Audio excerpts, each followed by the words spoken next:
In this lesson, we'll add shadows to the rest of the objects.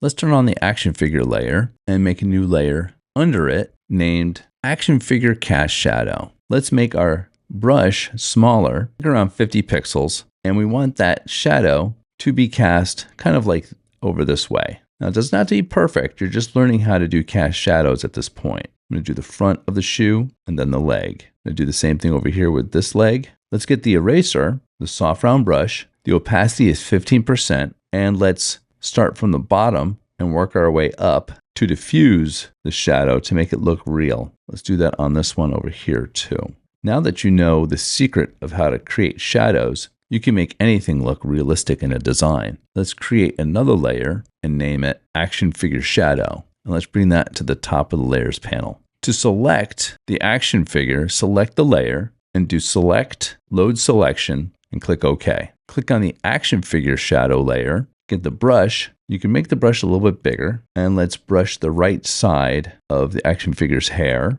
the right side of the action figure's head, the right side of the hand and the sleeve, the right side of the body, down the leg, and the inside of the leg on the right side, the inside of the arm on the right side, and the right side of the hair. Do a Command D to deselect, and then let's bring the opacity down on that layer a little bit to make it look more realistic. Here's the before, here's the after. It's looking pretty cool. Command S to save so far. Let's turn on the orange, click on the orange layer, do a Select, Load Selection, click OK, make a new layer over the orange layer, and name it Orange Shadow. With the brush still selected, let's make the brush a little bit bigger and paint the right side of the orange. Command D to deselect, and let's bring the opacity down on that orange a little bit. Turn on the apple layer, select the apple layer, do Select, Load Selection, click OK, make a new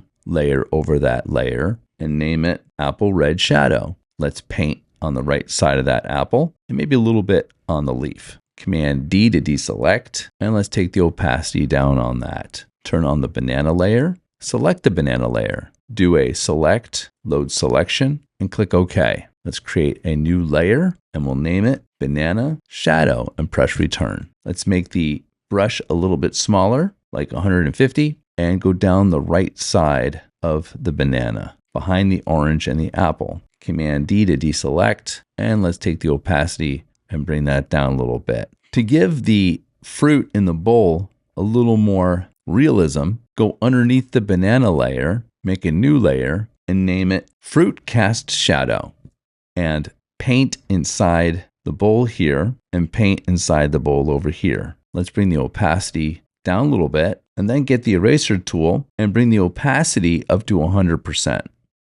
And let's erase the shadow that came outside of the bowl right here. And let's erase the part over here. Let's turn that layer off to see it, on and off. It's coming outside of the bowl a little bit over here too, so let's remove some of that.